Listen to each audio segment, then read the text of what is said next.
Good morning.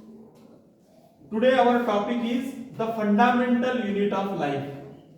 सबको मालूम है फंडामेंटल यूनिट ऑफ लाइफ कौन सा है? आप आंसर दे सकते हैं. कौन सा है फंडामेंटल यूनिट ऑफ लाइफ?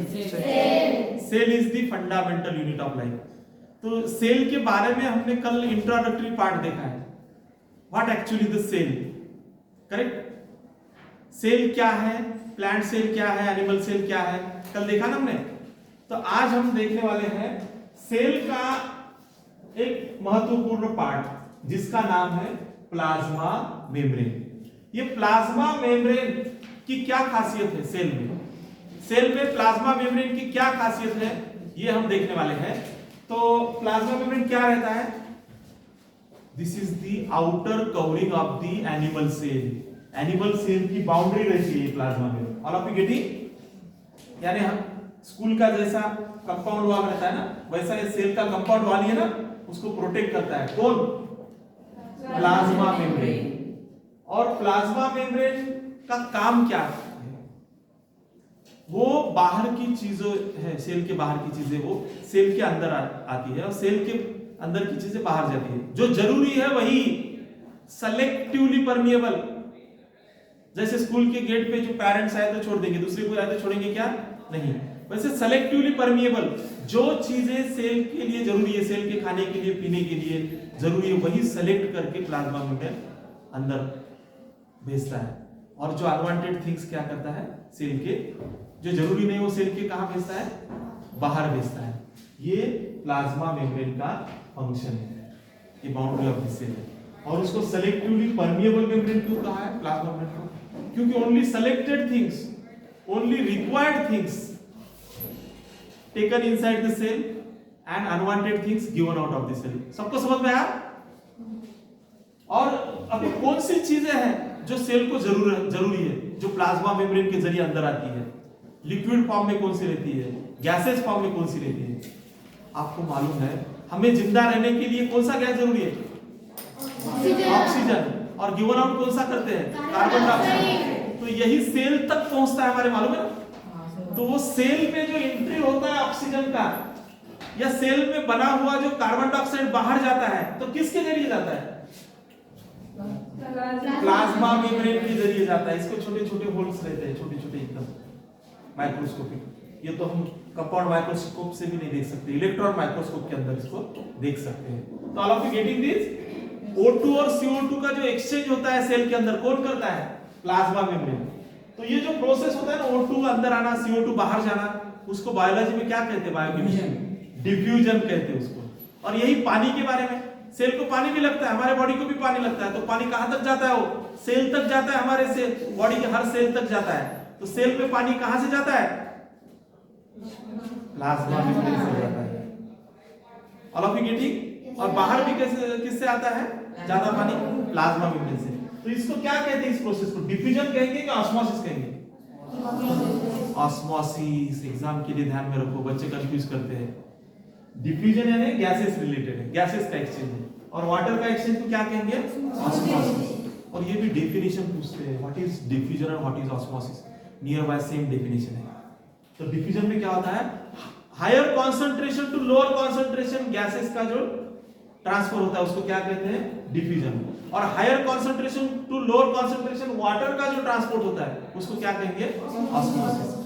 देखिए, अगर हमारे बॉडी का सेल है, सेल के बाहर CO2 ज्यादा है और सेल के अंदर O2 कम है, तो बाहर से CO2 सेल के अंदर आता है. और सेल में ज्यादा O2 बना है और बाहर सेल के कम है, तो सेल के अंदर का O2 बाहर जाता है.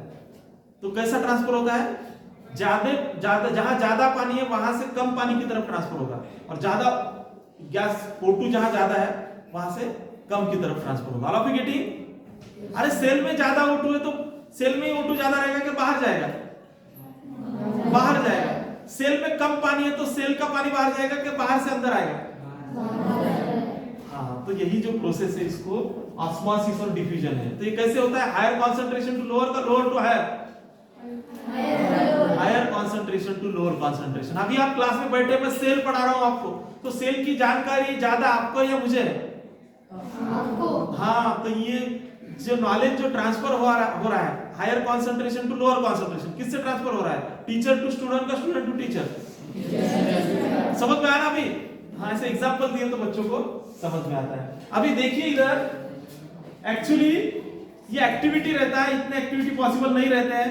अभी अंडे लाने पड़ेंगे, दो अंडे लाए ना, तो हाइड्रोक्लोरिक एसिड डाइल्यूट में उसको रखे तो उसके ऊपर का कवर झड़ जाता है। बाद में पहले अंडे को पानी में रख दिए, अपना अच्छा पानी, तो कुछ देर बाद क्या होता है, वो उसका साइज बढ़ जाता है, स्वेलिंग होता है उसका। और कॉन्सेंट्रेटेड सॉल्ट सॉल्यूशन में उस अंडे में रख दिया उसको, अंडे को, तो उसका पानी बाहर जाता है और थोड़ा सा सिकुड़ जाता है, उसका साइज क्या हो जाता है, कम हो जाता है। ये प्लाज्मा मेम्ब्रेन के जरिए हो रहा है ना। ये रेजिन्स रहते हैं ना, मलुका कहते हैं, उनको भी पानी में रखे तो फूल जाते हैं, और कॉन्सेंट्रेटेड सॉल्यूशन में रखे तो वो और कम हो जाएगा साइज। तो यही 3 प्रकार की साइज है, बच्चों में कंफ्यूजन होता है। तो हाइपोटोनिक सॉल्यूशन यानी क्या है? हाइपोटोनिक सॉल्यूशन यानी देखिए, वाटर में अगर हमने रेजिन्स को रख दिए तो बाहर का पानी अंदर जाएगा, तो रेजिन का पानी अंदर जाएगा, बाहर जाएगा, बाहर का पानी रेजिन के अंदर आएगा और रेजिन्स क्या हो जाएंगे, मलुका खुल जाएंगे। तो इसको क्या कहेंगे? स्वेलिंग कहेंगे। किससे हुआ वो? Hypotonic solution. क्या हाइपोटोनिक सॉल्यूशन? हाइपोटोनिक सॉल्यूशन में क्या होता है, स्वेलिंग होता है, और ज्यादा स्वेलिंग हुआ तो सेल क्या हो सकता है, बस्ट नहीं हो सकता है। और दूसरा सॉल्यूशन आइसोटोनिक सॉल्यूशन, इसमें क्या है मालूम है? तो जिस चीज को हम रख रहे हैं, जो भी समझो रेजिन है, तो उसके रेजिन में जितना सॉल्ट का, मिनरल का कॉन्सेंट्रेशन, उतना ही कॉन्सेंट्रेशन के वाटर बनाए हमने, उसमें मिनरल्स वगैरह डालेंगे और उसमें रख दिए, तो ट्रांसपोर्ट तो हो जाएगा, लेकिन इक्वल पानी सेम क्वांटिटी में रेजिन के बाहर भी जाएगा और सेम क्वांटिटी में अंदर भी आएगा। तो इसलिए रेजिन का साइज सेम रहेगा, बढ़ेगा या कम होगा? सेम रहेगा। और इसमें पहली केस में क्या हुआ है, ज्यादा पानी अंदर आया है, लेकिन पानी बाहर गया, लेकिन ज्यादा बाहर गया क्या? नहीं, इससे स्वेलिंग हुआ है। और तीसरी कंडीशन हाइपरटोनिक, कॉन्सेंट्रेटेड सॉल्यूशन बनाया हमने, ज्यादा सॉल्ट उस नमक पानी में मिलाया, तो कॉन्सेंट्रेशन बन गया, कॉन्सेंट्रेटेड घना सॉल्यूशन बन गया। उसमें अगर हमने रेजिन्स को रख दिया तो ऐसे सॉल्यूशन में क्या हो जाता है, रेजिन के अंदर का पानी ज्यादा बाहर जाता है और कॉन्सेंट्रेटेड सॉल्यूशन उतना एंट्री नहीं करता है। तो इससे वो रेजिन्स और क्या हो जाते हैं, सिकुड़ जाते हैं, श्रिंक हो जाते हैं, वो सेल की साइज क्या हो जाती है, कम हो जाती है। तो ये 3 प्रकार के सॉल्यूशन आपको एग्जाम में आते हैं, तो बच्चों का कंफ्यूजन नहीं होना चाहिए। तो आप ये लिख के ही ले लीजिए और ध्यान में रखिए। सबको समझ में आया? और प्लाज्मा मेम्ब्रेन तो समझ में आया ना, ये आउटर कवरिंग है क्या सेंटर में रहता है सेल के? Outer covering of the cell है ये plasma membrane, semi permeable membrane, और ये फ्लेक्सिबल रहता है। अगर ये फ्लेक्सिबल नहीं रहता तो सेल का साइज बढ़ता था, सेल का साइज कम होता था। तो ये फ्लेक्सिबल है, और इसका बेस्ट एग्जांपल है अमीबा। अमीबा का जो आउटर मेम्ब्रेन है ना, सेल मेम्ब्रेन, उसको प्लाज्मा मेम्ब्रेन कहते हैं, वो फ्लेक्सिबल इतना रहता है कि वो ऐसे हमारे हाथ पांव की तरफ ऑर्गन बनाता है, सिलोपोडिया कहते हैं उसको, मालूम? अगर इसको यहाँ खाना मिल गया तो ये यहाँ से ऐसा ऑर्गन बना लेता है, मालूम है आपको? देखा ना आपने?